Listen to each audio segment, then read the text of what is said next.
এই যে এক ফোঁটা পড়ে যায় কেন? ফালানো যাবে না। খাইছে? আচ্ছা, এই ভ্যাকসিনটার নাম কি বলেন দেখি আপা? এই ভ্যাকসিনটা হচ্ছে BCRDB ভ্যাকসিন। এটা বাচ্চা বয়সে রানীক্ষেতদের ভ্যাকসিন। হ্যাঁ, তো এটা বাচ্চা বয়সে দেওয়া হয় BCRDB ভ্যাকসিনটা। তো কাজিমুল ভাই হচ্ছে আমার আজকের ভিডিওর মেইন টপিক।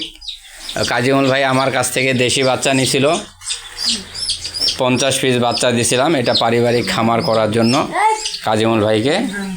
তো কাজিমুল ভাইয়ের ওয়াইফ ভ্যাকসিন করা শিখতেছে। এটা BCRDB ভ্যাকসিন যাচ্ছে। এটা আমরা আজকে 6 দিন বয়সে এই বাচ্চাটা প্রয়োগ করতেছি। তো কাজিমুল ভাইয়ের লোকেশনটা হচ্ছে এটা আমাদের 11 মাইল থেকে পূর্ব পাশে, অর্থাৎ মুন্সিরহাট বদার মাঝামাঝি 11 মাইল যে পয়েন্টটা আছে, এই 11 মাইলের পূর্ব পাশে প্রধানপাড়া গ্রামের নাম। তো এই বাচ্চাগুলো আজকে BCRDB ভ্যাকসিন হলো। তা আমি যে বলি যে আসলে স্বামী এগ্রো পক্ষ থেকে আমরা শুধু বাচ্চা বিক্রি করি না, এই বিক্রি পরবর্তী যেই কার্যক্রমগুলো আছে, একজন নতুন খামারির জন্য ভ্যাকসিনেশান বা জরুরি কোনো সার্ভিস সেবা বা শীতে যেই সমস্যাগুলো হয়, মানে বিভিন্ন সময় খামারি যেই সহযোগিতাই চাক না কেন, মুরগির যখন কোনো সমস্যা হয়, যাতে পারতপক্ষে আমরা সব সমস্যারই মানে খামারির পাশে দাঁড়ানোর চেষ্টা করি। তো আজকে আমি এই কাজিমুল ভাইয়ের এখানে যে 50 পিস বাচ্চা দিয়েছিলাম, এই বাচ্চাগুলোকে BCRDB ভ্যাকসিন করে দিলাম। তো এরপরে আমরা 18 দিন বয়সে আবার এই ভ্যাকসিনটাই বুস্টার ডোজ আমরা করব। এরপরে আবার 30-32 দিন বয়সে আমরা ফাউলপক্স ভ্যাকসিন করব। তাহলে আমাদের মুরগিগুলো ফুললি সেফ থাকবে রানীক্ষেত থেকে। তো আমরা বয়স অনুযায়ী আমরা যদি সফল খামারি হতে চাই, বা পারিবারিক খামার বলেন বা বড় সড়ভাবে বা মাঝারিভাবেই আমরা যেই খামারেই করতে চাই না কেন, আমাদেরকে কাজটা শুরু করতে হবে। আমরা শুধু মনে মনে যারা আমরা প্ল্যান পরিকল্পনা করতেছি, শুধু আমরা মনে মনে চিন্তা করলে বা প্ল্যান পরিকল্পনা করলেই হবে না, আমাদেরকে এর পাশাপাশি মানে পদক্ষেপ নিতে হবে যে আমরা খামারি হতে চাইলে বা একজন হতে চাইলে কি করতে হবে, উদ্যোক্তা হতে চাইলে আমাদের কিন্তু সেই পদক্ষেপটাই নিতে হবে। তো কাজিমুল ভাই ওই হিসাবে অনেক ভালো একটা পদক্ষেপ নিছে।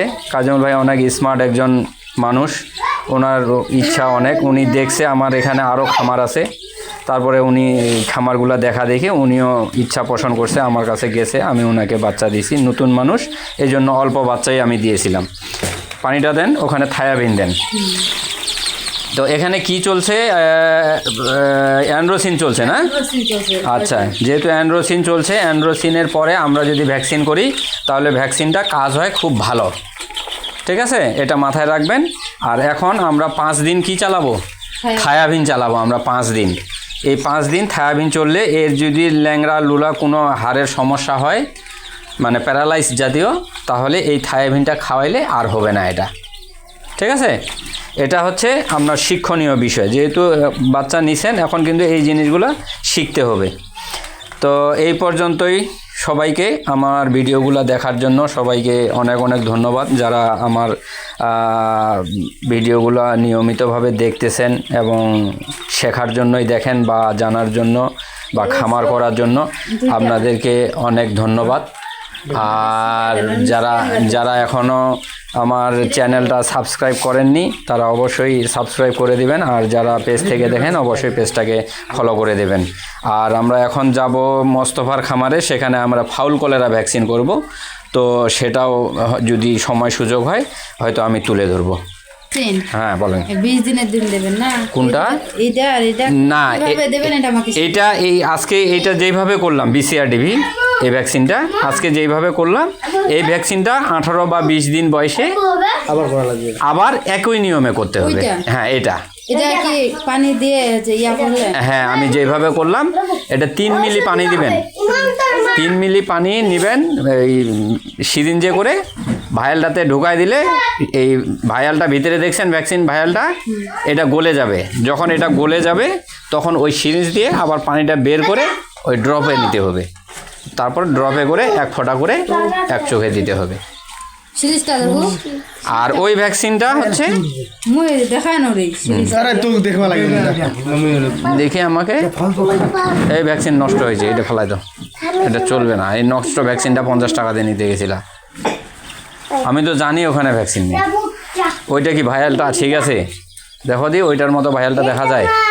এই যে দেখেন, আমরা নষ্ট ভ্যাকসিন কি করে বুঝবো? এই যে দেখেন ভ্যাকসিনটা পুরো নষ্ট হয়ে ওটা গোড়া লেগে গেছে, মানে ওটা নষ্ট হয়ে গেছে, ওটা ভ্যাকসিনটা নাই, ভাইরালটা পুরো নষ্ট হয়ে গেছে, ওটা ড্যামেজ হয়ে গেছে।